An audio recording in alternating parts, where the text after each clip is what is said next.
जय जय श्री सीताराम। चलिए मित्रों, आज मैं आप सभी शिव भक्तों, राम भक्तों और भगवत प्रेमियों के लिए सुंदरकांड की चौपाइयाँ तो आपने बहुत बार सुनी होंगी, लेकिन आज पहली बार मैं आप सभी भक्तों के लिए सुंदरकांड का संपूर्ण अर्थ आप सभी भक्तों के लिए लेकर के आया हूँ।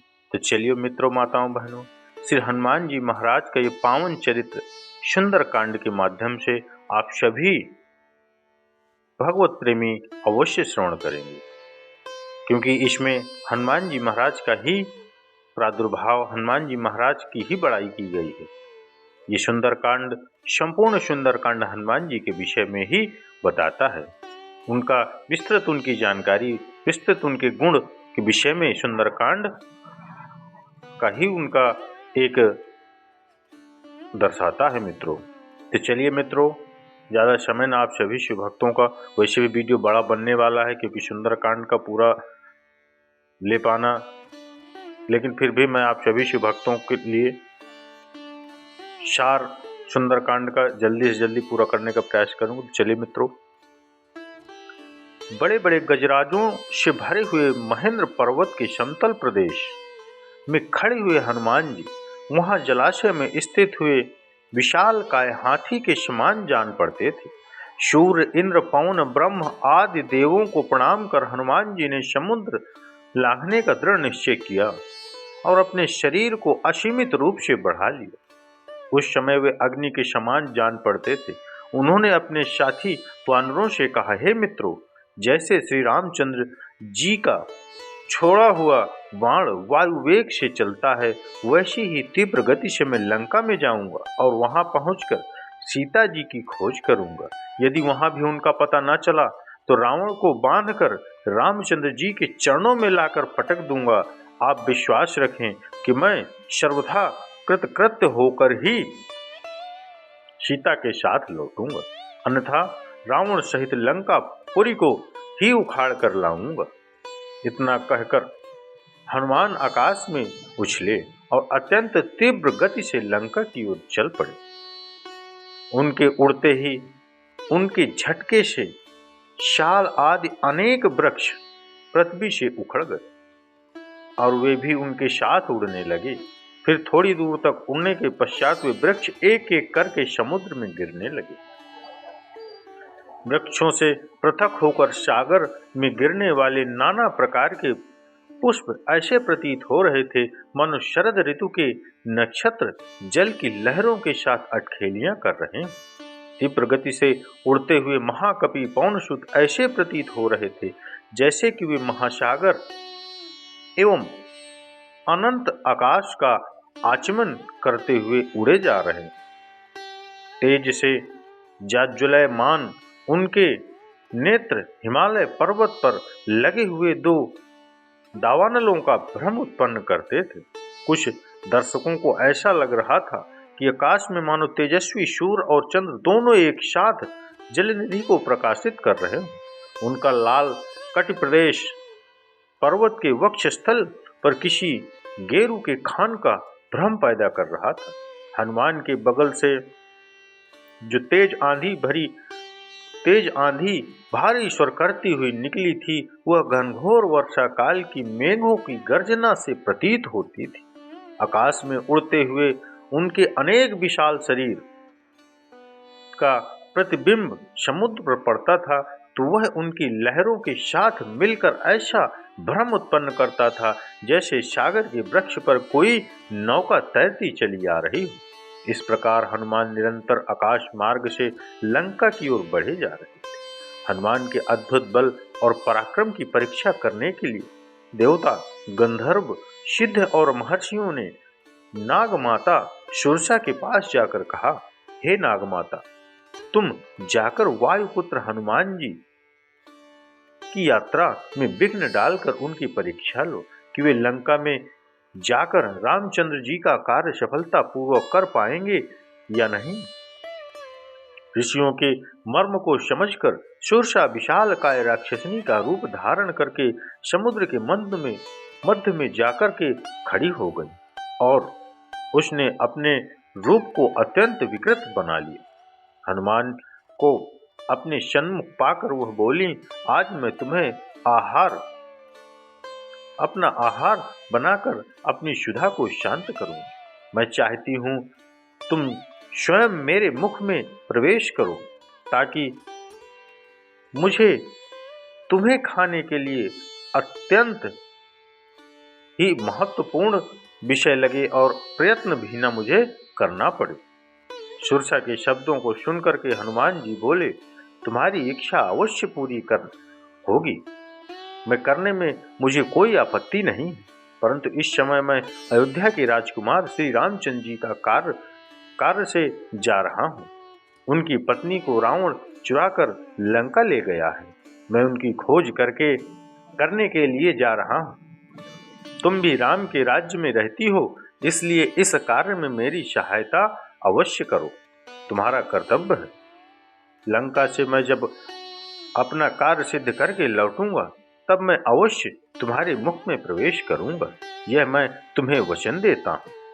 हनुमान की प्रतिज्ञा पर ध्यान न देते हुए सुरसा बोली, जब तक तुम मेरे मुख में प्रवेश ना करोगे मैं तुम्हें मार्ग नहीं दूंगी, हटूंगी नहीं यहाँ से। यह सुनकर हनुमान जी बोले, अच्छा तुम अपने मुख को अधिक से अधिक खोलकर मुझे निगल लो, मैं तुम्हारे मुख में प्रवेश करने को तैयार। यह कहकर महाबली हनुमान ने योग शक्ति से अपने शरीर का आकार बढ़ाकर 40 कोस का कर लिया। सुरसा भी अपूर्व शक्तियों से संपन्न थी। उसने तत्काल अपना मुख 80 कोस तक फैला लिया। हनुमान ने अपना शरीर एक अंगूठे के समान छोटा कर लिया और तत्काल उसके मुख में घुसकर बाहर निकल आए।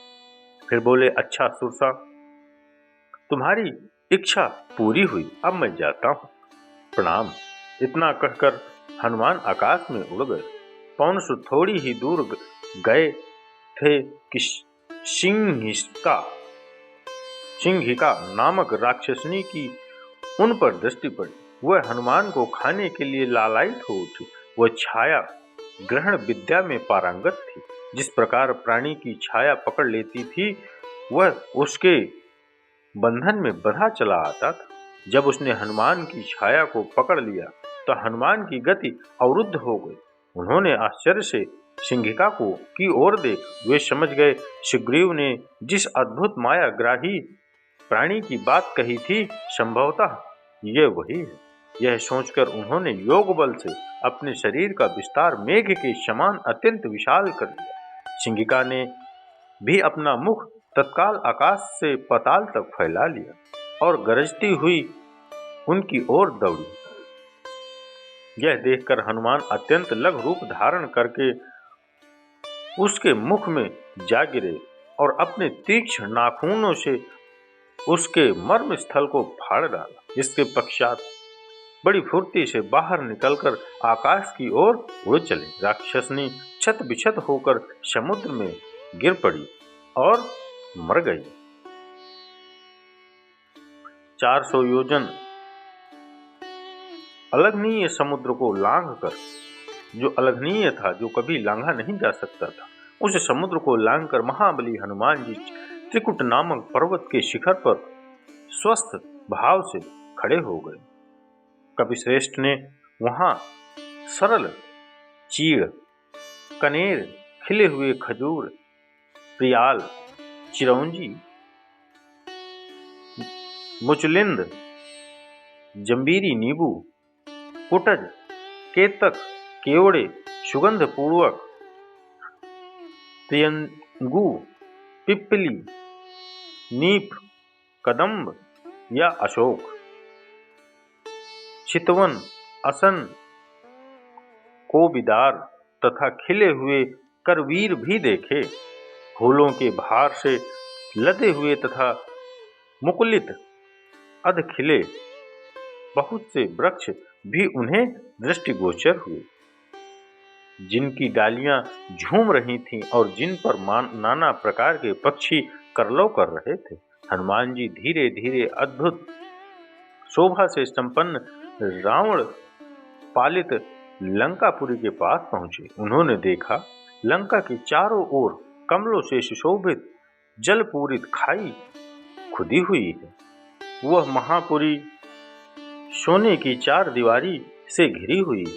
श्वेत रंग की ऊंची ऊंची सड़कें उस पुरी को सब ओर से घेरे हुए थी। सैकड़ों गगनचुंबी अट्टालियां ध्वजा पताका फहराती हुई उस नगरी को की शोभा बढ़ा रही हैं। उस पुरी के उत्तर द्वार पर पहुंचकर वानरवीर हनुमान जी चिंता में पड़ गए। लंकापुरी भयानक राक्षसों से उसी प्रकार भरी हुई थी जैसे कि पाताल की भोगवती पुरी नागों से भरी रहती।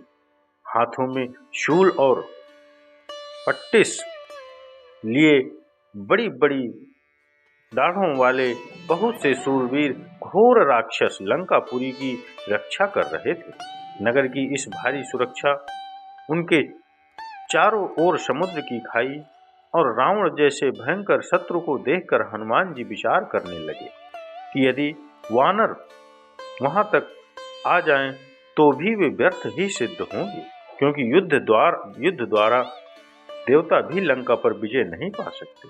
रावण पालित इस दुर्ग को विषम संकटपूर्ण लंका में महाबाहु रामचंद्र आ भी जाएं तो क्या कर पाएंगे।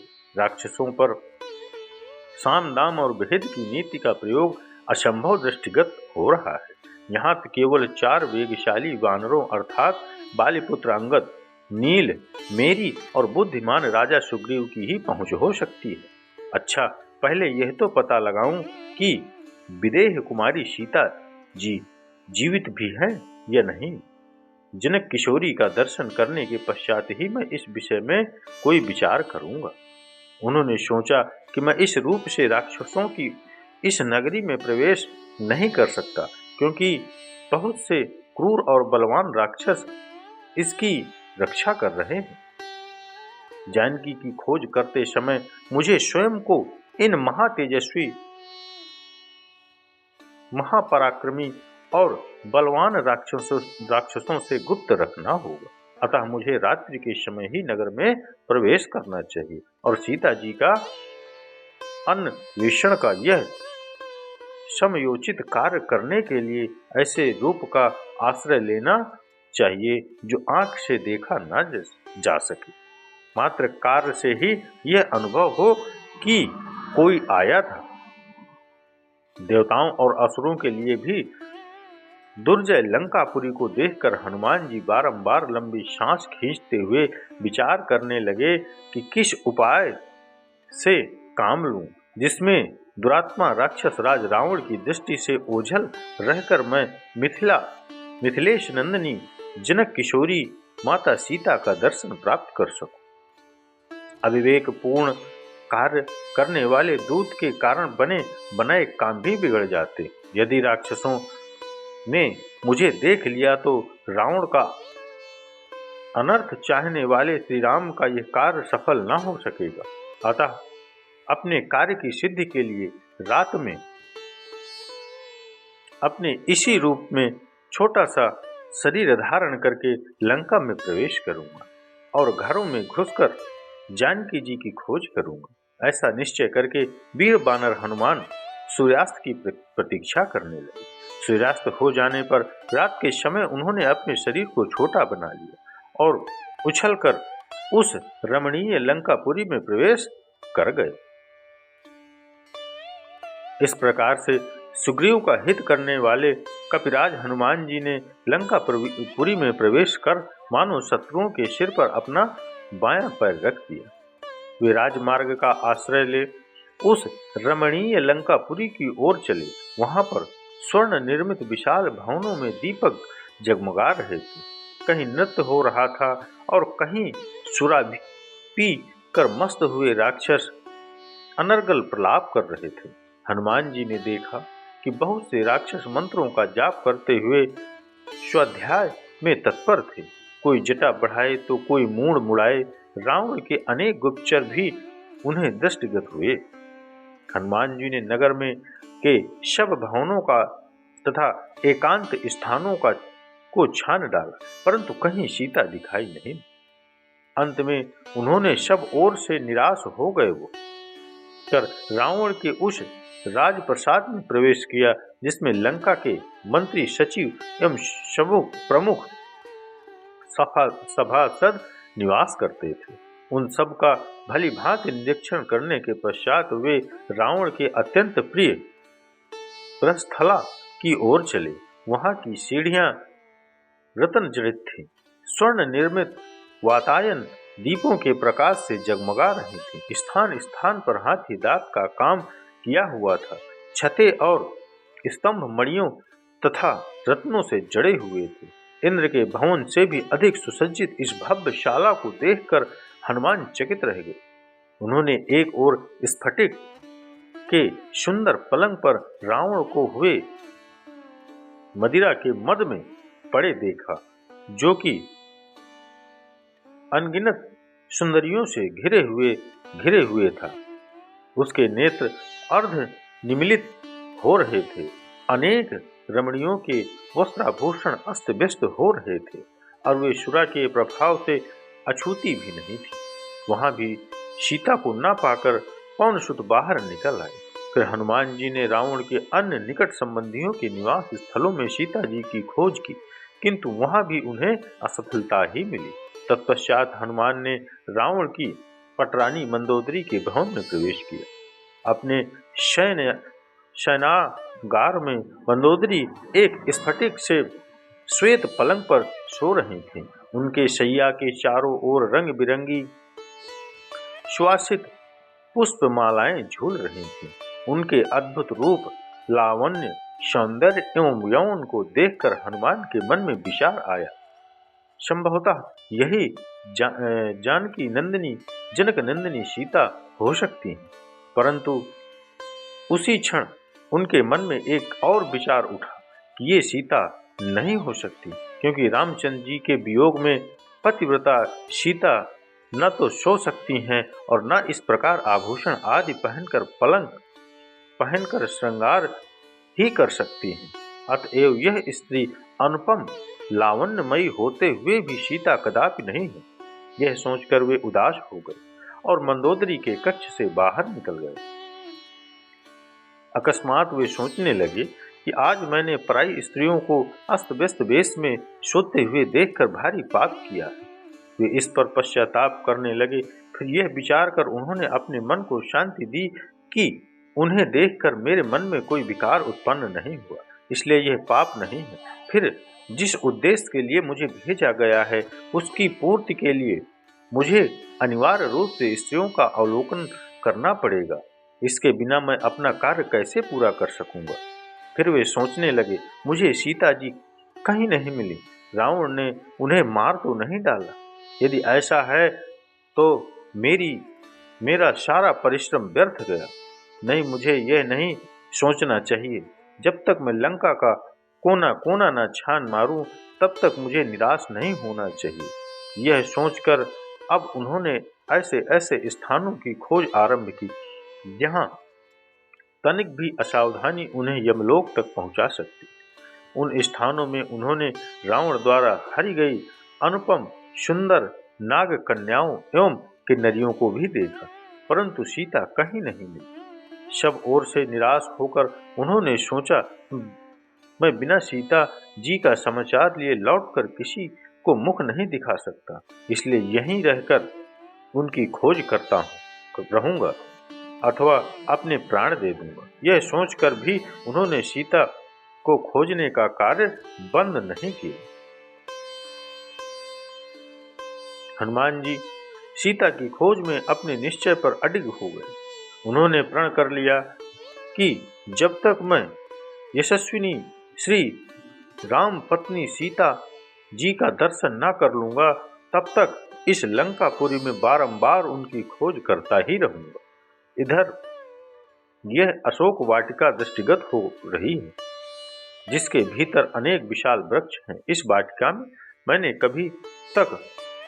अभी तक अनुसंधान नहीं किया है, अतः अब इसी में चलकर जनक कुमारी वैदेही को ढूंढना चाहिए। वह अशोक वाटिका चारों ओर से ऊंचे परकोटों से घिरी हुई है, अतः वाटिका के भीतर जाने के उद्देश्य से हनुमान जी अपनी चारदीवारी पर चढ़ गए।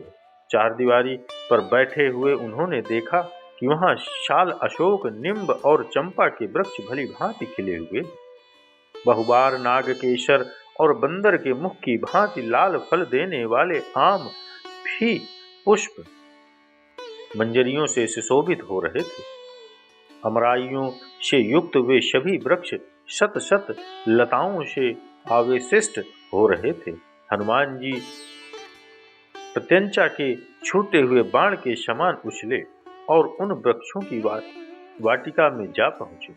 यह विचित्र वाटिका स्वर्ण और रजत के समान वर्ण वाले वृक्षों द्वारा सब ओर से घिरी हुई थी और नाना प्रकार के पक्षियों के करलों से गुंजायमान हो रही थी। भांति भांति के विहंगमों और मृग समूहों से उनकी विचित्र शोभा हो रही थी। वह विचित्र काननों से अलंकृत थी और नवोदित सूर्य के समान अरुण रंग की दिखाई देती थी। फूलों और फलों से लदे हुए नाना प्रकार के वृक्षों से व्याप्त हुए उस अशोक वाटिका का मतवाले कोकिल और भ्रमर सेवक करते थे। मृग और द्विज दो पक्षी मत हो उठते थे। मतवाले मोरों का कलनाद वहां निरंतर गूंजता रहता था। वाटिका में जहां तहां विभिन्न आकारों वाली बावड़ियां थीं, जो उत्तम जल और मणिमय सोपानों से युक्त थी। जल के नीचे की फर्श स्फटिक मणि की बनी हुई थी और बावड़ियों के तटों पर तरह तरह के विचित्र स्वर्णमय वृक्ष शोभा दे रहे थे। उनमें खिले हुए कमलों के वृक्ष, चक्रवाकों के जोड़े, पपीहा, हंस और सारस वहां भी शोभा बढ़ा रहे थे। उस अशोक वाटिका में विश्वकर्मा के बनाए हुए बड़े बड़े महल और प्रथम कानन सब ओर से उनकी शोभा बढ़ा रहे थे। तदंतर महाकपि हनुमान ने एक स्वर्णमयी सिंसपा यानी अशोक वृक्ष देखा, जो बहुत से लता वितानों और अगणित पत्तों से व्याप्त था तथा सब ओर से स्वर्णमयी वेदिकाओं से घिरा था।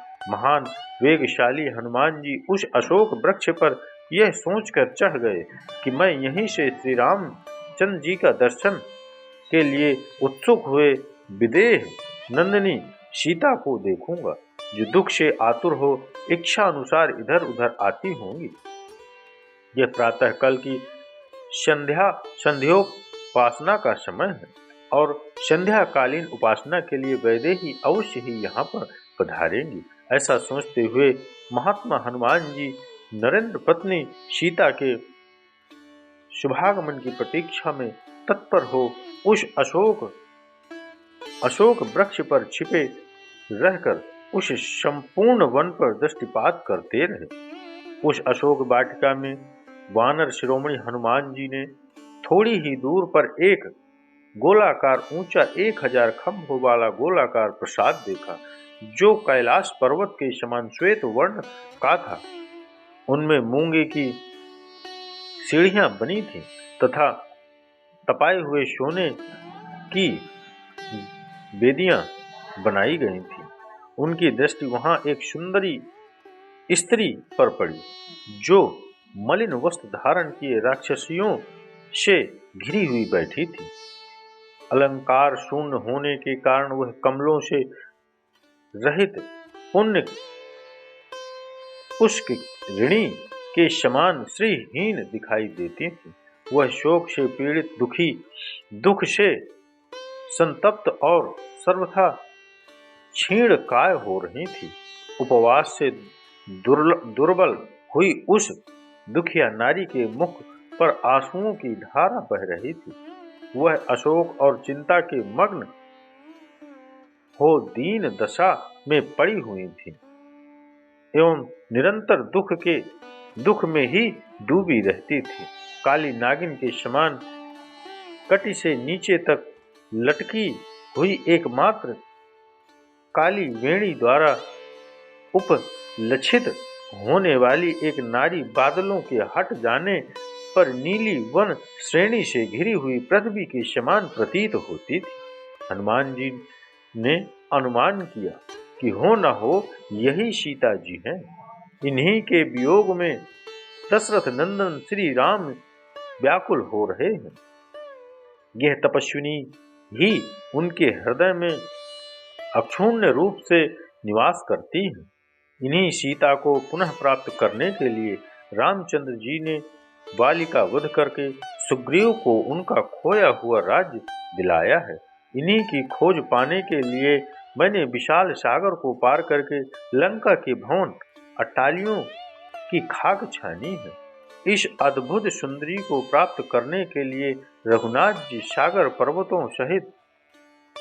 पर्वतों सहित संपूर्ण धरातल को भी पलट दें तो भी कम है। ऐसी पतित रायणा साध्वी देवी के सम्मुख तीनों लोकों का राज्य और 14 भुवन की संपदा भी तुच्छ है। आज ये महापतिव्रता राक्षस राज रावण के पंजों में फंसकर असहाय कष्ट भोग रही है। मुझे अब इस बात में तनिक भी संदेह नहीं कि यह वही सीता है जो अपने देवता तुल्य पति के प्रेम के कारण अयोध्या के सुख वैभव का परित्याग करके रामचंद्र जी के साथ वन में कष्टों को हंस हंस कर झेलने के लिए चली आई थी, और जिन्हें नाना प्रकार के दुखों को भी उठाकर भी कभी वन में आने का पश्चाताप नहीं हुआ। वही सीता आज इस राक्षसी घेरे में फंसकर अपने प्राणनाथ के वियोग में सूख कर कांटा हो गई है, किंतु उन्होंने अपने सतीत्व पर किसी प्रकार की आंच नहीं आने दिया। इसमें संदेह नहीं, यदि उन्होंने रावण के कुत्सित प्रस्ताव को स्वीकार कर लिया होता तो आज इनकी यह दशा नहीं होती।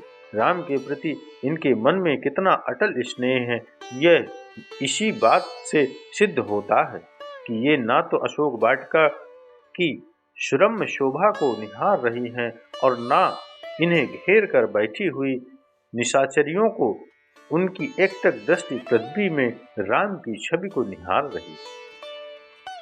सीता की यह दीन दशा देखकर हनुमान भावुक पवनसुत के नेत्रों से अश्रुधारा प्रवाहित हो चली। वे शुद्ध बुद्ध भूलकर निरंतर आंसू बहाने लगे। कभी वे सीता जी की दीन दशा को देखते थे और कभी रामचंद्र जी के उदास दुखी मुखमंडल का स्मरण करते थे। इसी विचारधारा में डूबते उतरते रात्रि का अवसान होने और प्राची का मुखमंडल उषा की लालिमा से सुशोभित होने लगी। तभी हनुमान जी को ध्यान आया कि रात्रि समाप्त प्रातः हो रही है। मैं चैतन्य होकर ऐसी युक्ति कर विचार करने लगे जिसमें वे सीता से मिलकर उनसे वार्तालाप करने उन तक श्री रामचंद्र जी का संदेश पहुंचा सके।